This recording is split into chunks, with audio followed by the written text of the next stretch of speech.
问题必将遭到全面和彻底的试问。主义的火炬照亮人类前行之路，不断崛起、不断扩大的国际影响力。 Well, let's now bring in our guests. In Hong Kong, we have Tom Grundy. He's the editor-in-chief and the founder of Hong Kong Free Press, an independent publication. In Beijing, Victor Gao is a chair professor at Soochow University. And in Nottingham, in England, Steve Tsang is the director of the China Institute at SOAS, University of London. Welcome to the programme, gentlemen. Thanks for being with us today. Well, Victor, let me bring you in here because you yourself have been in the corridors of power in Beijing, I understand. What is China's strategy here? Well, first of all, let's congratulate Mr. Li on becoming the next chief executive of Hong Kong. I think his election speaks loudly that stability is restored in Hong Kong and the society at large is ready to embrace development and growth as the principal challenge for the residents in Hong Kong. Now, for this election to take place in Hong Kong, let's look at it in historical terms. The British colonists ruled Hong Kong for more than 150 years. They never elected the governor of Hong Kong. The governor of Hong Kong has always been appointed by the monarch, and he did not represent the people of Hong Kong. He represented the British monarch, the imperialist interests of Hong Kong. Therefore, whatever grievances or complaints or dissatisfaction you may have, you need to say that whatever democratic rights in Hong Kong today is already a far cry from the no democracy at all before 1997. Whether democracy can be further enhanced and improved, of course there will be. However, no one can use democracy or rule of law as a hiding shield to promote the so-called independence of Hong Kong or to deny the Chinese sovereignty over Hong Kong. This is made clear, crystal clear now by Mr. Li's election. I think people in Hong Kong will continue to practice capitalism with Hong Kong style, and they will be very firmly committed to the one country, two system principle, which will govern Hong Kong up to 2047. Well, we did see some opposition, I guess we could say, 3 protesters outside. And I understand 8 committee members, I believe, voted against Mr. Li. Tom, are you concerned that there might be consequences for any of those people?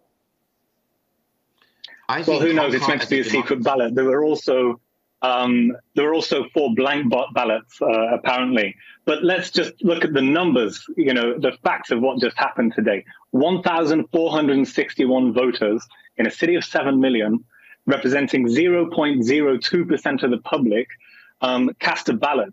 And those people were vetted by none other than a panel headed by John Lee himself last year. He got a 99% support rate amongst these voters.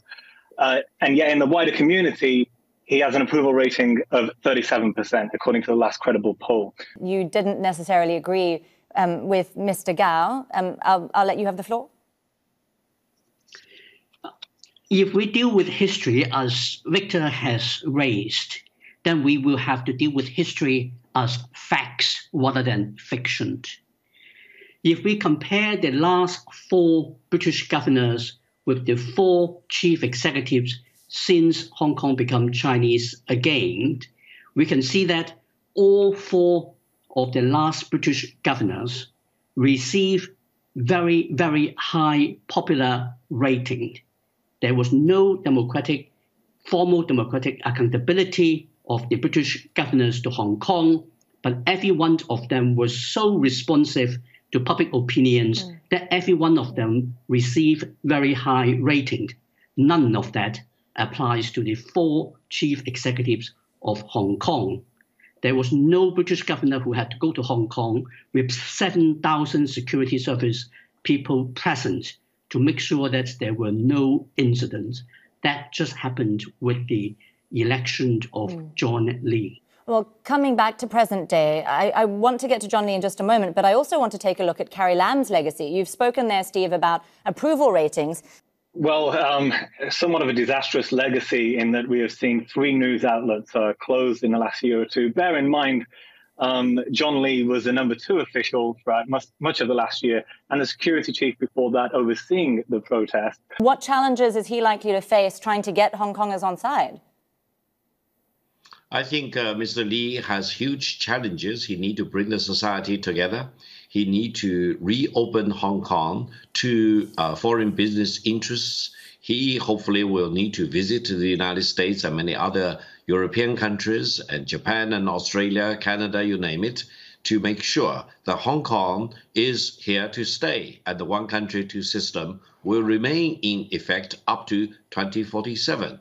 And Hong Kong will continue to practice capitalism with Hong Kong characteristics, with rule of law, with the Hong Kong dollar. You've talked about his engagement with various different capitals. I mean, he can't set foot in the US because he's sanctioned by the US. And obviously, the crackdown in Hong Kong has left a bitter taste in the mouth of many foreign leaders. I'm curious about where, Steve, you think this might be going in terms of how Hong Kong is going to be perceived in the eyes of the rest of the world and how China is playing its cards here. Well, I think China just created a moral hazard for leaders of democratic countries in Europe and in North America. If they accept John Lee to visit, then they basically are telling authoritarian countries in the world that if they then make somebody who has done something particularly odious, put him in a position of authority, and whatever sanctions imposed on that person will be lifted. So this is making it practically impossible for the United States government to allow John Lee to visit the US. And then we will get into an acrimony of the Chinese authorities accusing the US and perhaps other Western countries for being hostile to Hong Kong because they would not accept the chief executive of Hong Kong. We should never be in a situation like that. I want to talk a little bit more about John Lee the man, because it will affect how he also approaches everything. Difficult for any of us to visit. Come on in, Tom. Sorry, I think both have referred to, Hong Kong's international status here and John Lee's promise to restore its international standing. None of this is going to be possible for as long as Hong Kong is pursuing what China is in terms of a zero COVID or dynamic zero policy. At the moment, we have masks on 24/7, 7 days quarantine in a hotel for any arrivals. This is meant to be Asia's world city, an international city. Hong Kong is not going to be able to change that and regain its status amid this big brain drain and exodus unless China changes its isolationist COVID policies. Mr. Gao, what do you make of his ability to address some of these issues, especially given the context that Tom's just described? Well, that's exactly what I said, that Mr. Lee needs to bring Hong Kong together. Hong Kong has huge challenges in terms of housing, jobs, for example, creativity and innovation, as well as connecting in a greater depth with China's mainland as well as with the rest of the world. The world is changing. China is changing. The Greater Bay Area is changing. Hong Kong, with all its advantages, should adapt to the changing circumstances rather than being complacent or rather than being left behind. I think all these need to be addressed by the new chief executive. Therefore, I think reaching out to the rest of the world, including the Western world, as well as Chinese mainland, in particular, the Greater Bay Area, to address all these challenges in Hong Kong will be Mr. Lee's top priority. Now, allow me to make one point. We know what the United States now is dealing with January the 6th insurrection, occupying the capital of the United States in Washington, D.C. Whatever that happened in Hong Kong, comparing with the occupation of the capital city in the United States, really should be judged by the same light. The United States now is accusing MAGA as sedition and rebellion, as anarchy, as undermining rule of law. We should use the same criteria to look at those rioters storming the Electrical building, setting up arson, attacking police, you name it. I think Hong Kong police... Tom, I want to bring Tom in here. And they voted out Trump. They had the opportunity to vote him out.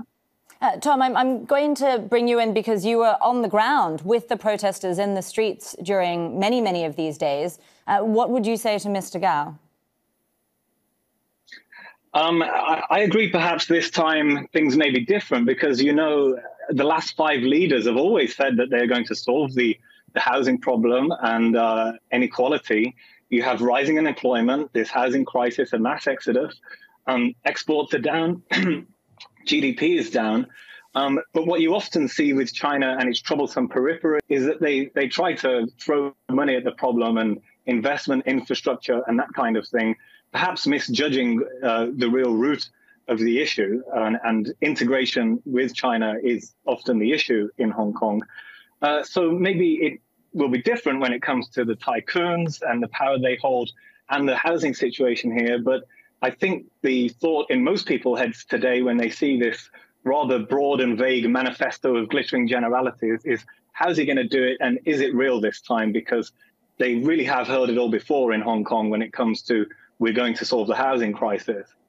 He then told lawmakers that there could be lessons for Hong Kong's own counter-terrorism strategy. What should we be expecting from him going forward, Steve?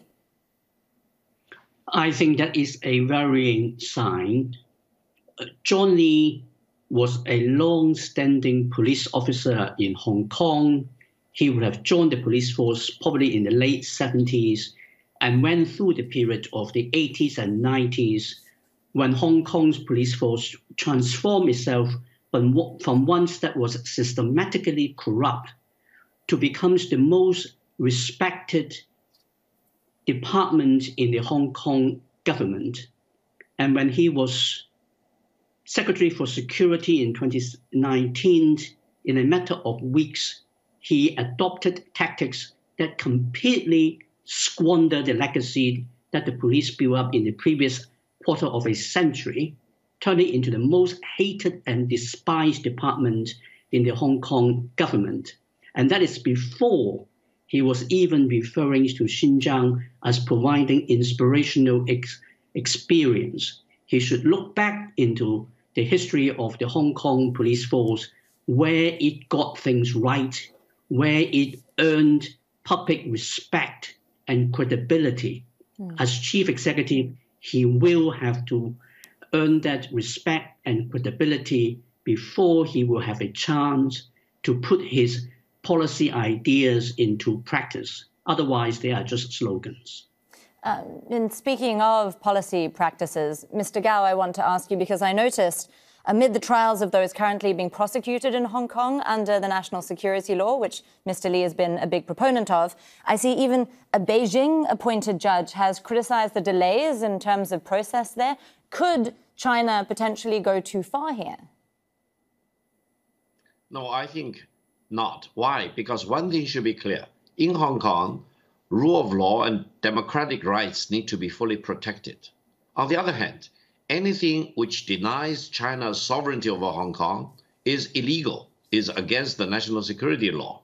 And anything which advocates Hong Kong independence, for example, will be punished by law. This is very similar to many other countries. For example, in the United States, they practice a system, one nation under God, indivisible. No one can really use force to achieve independence of any particular state. That will be illegal, punishable by law. Many other countries have similar things. So you cannot say what's happened in Hong Kong under the attack against the Hong Kong government, attack of the very well-behaved police force in Hong Kong is rule of law, is freedom of expression. What happened in Washington, for example, occupying the Capitol Hill is illegal. No, you should know and use the same principle and same benchmark to judge these violations against the rule of law in the United States, on the one hand, and in Hong Kong, on the other hand. Thank you, Mr. Gao. I want to bring in Tom here because he is on the ground in Hong Kong, and I don't want to let you go without asking you about public sentiment there now. It's been a while, I believe, since we've had any solid poll figures, but by last count, it looks like support for the opposition movement has increased, but then support for protests has decreased. We've obviously seen very few people out on the streets. There have been COVID restrictions in place. Now, given the low turnout that we also saw in the December elections as well, record low turnout, Do people even care? Is it apathy, Tom, or is it submission? It's difficult to tell because most of the Democrats are behind bars in exile or have quit politics. And I think, if anything, it is more about fear. The big thing Victor gets wrong there is that actually in the US, you will not go to prison for your words. And he has promised a local version of a national security law, which last time that was tabled in 2003, brought 500,000 people onto the streets. Again, I don't think you're going to see the kind of mass protests you did in 2019 or back then. But certainly, I think what's keeping people off the streets at the moment is the national security law. Thank you to all of our guests, Tom Grundy, Victor Gao and Steve Tsang.